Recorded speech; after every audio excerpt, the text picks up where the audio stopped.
السلام علیکم ویورز، آج کی ویڈیو عثمان نوری پاشا کی ہسٹری پر مبنی ہے جو غازی عثمان پاشا کے نام سے مشہور ہوئے، ایک کمانڈر جس کا دشمن بھی احترام کرتے تھے۔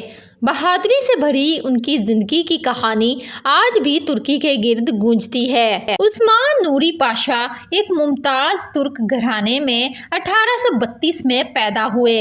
ان کے والد ایک سول ورکر تھے جنہیں عثمان کی پیدائش کے فوراً بعد عثمانی دارالحکومت میں ایک عہدے پر تعینات کیا گیا، اس لیے ان کا خاندان استنبول چلا گیا۔ عثمان نے ملٹری ہائی اسکول میں تعلیم حاصل کی اور 1852 میں عثمانی ملٹری کالج سے بطور لیفٹیننٹ گریجویشن کیا۔ کریمین جنگ کے آغاز میں عثمان کیولری فوج میں داخل ہوئے اور کریمین جنگ میں خدمات انجام دی۔ جنگ کے خاتمے کے بعد عثمان کو جنرل اسٹاف میں مقرر کیا گیا اور ایک سال بعد وہ کیپٹن کے عہدے تک پہنچ گئے۔ 1859 میں انہیں سلطنت عثمانیہ کی مردم شماری کے نقشے کی تشکیل میں ایک فوجی نمائندے کے طور پر مقرر کیا گیا۔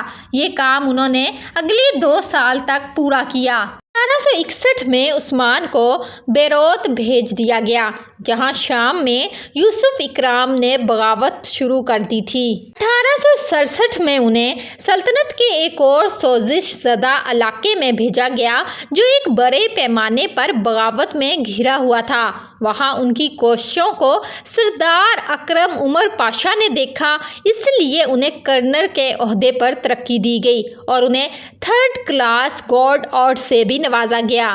1868 میں ان کی تقرری یمن میں کی گئی جہاں انہیں پاشا کے خطاب کے ساتھ میجر جنرل کے عہدے پر ترقی دی گئی، لیکن ایک بیماری کی وجہ سے 1871 میں انہیں استنبول واپس جانا پڑا۔ چند ماہ آرام کرنے کے بعد انہیں رومیلیا میں 3ری فوج کا انچارج بنا دیا گیا۔ 1873 میں وہ لیفٹیننٹ جنرل بن گئے۔ 1876 میں سربیا کی پرنسپلٹی نے اپنی آزادی کا اعلان کیا اور سلطنت عثمانیہ کے خلاف جنگ کا اعلان کیا۔ عثمان پاشا کا اس وقت ویڈن میں ہیڈ کوارٹر تھا۔ انہوں نے سربین فوج کو شکست دی، لیکن اپریل 1877 میں روس نے عثمانیوں کے خلاف اعلان جنگ کر دیا۔ روسی فوجیوں نے ڈینیوب کو عبور کر کے برگالیہ میں داخل کر لیا تھا۔ عثمان پاشا کو 5000 فوج اور 174 توپوں کے ساتھ نیکوپول کے اہم قلعے کی حفاظت کا کام سونپا گیا۔ اس سے پہلے کہ وہ وہاں پہنچتے 16 جولائی کو نیکوپول کی جنگ کے بعد شہر گر گیا۔ عثمان پاشا جانتے تھے کہ روسیوں کا اگلا مقصد بلقان کو عبور کرنا ہوگا، لیکن وہ اس بات کا خطرہ مول نہیں لے سکتے تھے کہ اگر ان کے پیچھے کوئی مضبوط دشمن طاقت نہ ہو، لہٰذا انہوں نے اپنی فوج کو نیکوپول سے 20 میل جنوب میں پلیونا کے مقام پر منتقل کر دیا جو پہاڑیوں اور گھاٹیوں میں گھرا ہوا تھا اور ایک چھوٹا سا شہر تھا۔ 20 جولائی کو انہوں نے پہلے روسی حملے کو آسانی سے پسپا کر دیا۔ اس کے بعد عثمان پاشا نے اگلے حملے کی تیاری شروع کی۔ انہوں نے قدرتی مناظر سے فائدہ اٹھایا اور قلعوں، خندق کی لکیروں اور شکوک و شبہات کا ایک مضبوط نیٹ ورک بنایا جس نے انہیں اپنے اعلیٰ ہتھیاروں کو مکمل طور پر استعمال کرنے کے قابل بنایا۔ پہلے حملے کے دوران روسیوں کو 4000 جبکہ عثمانیوں کو 1000 جانی نقصان کا سامنا کرنا پڑا۔ اس کے بعد عثمان پاشا نے اپنے دفاع کو مزید مضبوط بنایا۔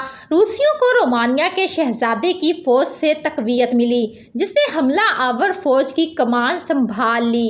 31 جولائی کو روسیوں نے پلیونا پر دوبارہ حملہ کیا، لیکن عثمانی فوج اس حملے کو پسپا کرنے میں کامیاب ہو گئی۔ اس میں روسیوں کو 10,000 جبکہ عثمانیوں کو 2,000 جانی نقصان کا سامنا کرنا پڑا۔ حملے کے دوران بھاری جانی نقصان اٹھانے کے بعد روسیوں نے اسکاؤٹس بھیجے اور عثمانی سپلائی لائنوں کو منقطع کرنے کا عزم کیا۔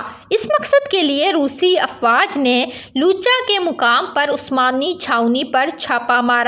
یہ حملہ کامیاب ثابت ہوا اور روسی پلیونا تک تمام مواصلاتی اور سپلائی لائنیں منقطع کرنے میں کامیاب ہو گئے۔ اب تک عثمان پاشا کی فوج کی تعداد 30,000 تک پہنچ چکی تھی، جبکہ روسی افواج کی تعداد 1,00,000 تھی۔ 11 ستمبر کو روسیوں نے توپ خانے سے بمباری دوبارہ شروع کر دی، جس کے نتیجے میں روسیوں کو 20,000 آدمیوں اور عثمانیوں کو 5,000 آدمیوں کا جانی نقصان اٹھانا پڑا، جس کے بعد جنرل ایڈورڈ ٹوڈلبن محاصرے کی صورتحال دیکھنے آئے۔ وہ محاصرہ جنگ میں تجربہ کار تھا۔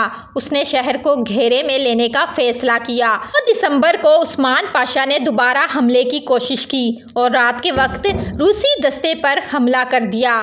قریبی لڑائی شروع ہوئی تو روسی افواج کی تعداد عثمانیوں سے بھر گئی۔ اس لڑائی میں عثمانیوں کو 4,000 اور روسیوں کو 2,000 جانی نقصان کا سامنا کرنا پڑا۔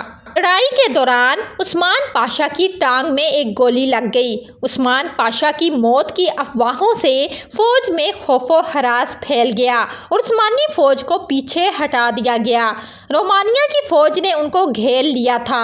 مزید جانی نقصان سے بچنے اور پلیونا کے مقامی لوگوں کو نقصان سے بچانے کے لیے عثمان پاشا نے اپنے حریفوں کے سامنے ہتھیار ڈالنے کا فیصلہ کیا۔ عثمان پاشا کو روس کے گرین نکولس نے جنگی قیدی کے طور پر پکڑا تھا۔ ان کی شدید زخمی ٹانگ کا علاج اسی علاقے کے قریب ایک گھر میں کیا گیا تھا۔ عثمان پاشا کی بہادری سے متاثر ہو کر تزار الیگزینڈر II نے عزت کی نشانی کے طور پر انہیں ان کی تلوار واپس کر دی۔ فوجی تقریب کے دوران گرینڈ نکولس نے پلیونا کا دفاع کرتے ہوئے عثمان پاشا اور ان کی میدان جنگ میں کامیابیوں کے بارے میں بہت زیادہ بات کی۔ 13 جولائی 1878 کو برلن کے معاہدے پر دستخط ہونے کے بعد، جس میں بلغاریہ کی ایک خود مختار ریاست، رومانیہ کی سلطنت، سربیا کی پرنسپلٹی اور عثمانی سلطنت سے مونٹی ہنگرو کی سلطنت کی آزادی کو تسلیم کیا گیا تھا۔ عثمانی سلطان عبدالحمید کی کوششوں سے 1878 میں جب عثمان پاشا استنبول واپس آئے تو ان کا ہیرو کے طور پر استقبال کیا گیا۔ انہیں بہادری کے لیے غازی کے خطاب سے نوازا گیا۔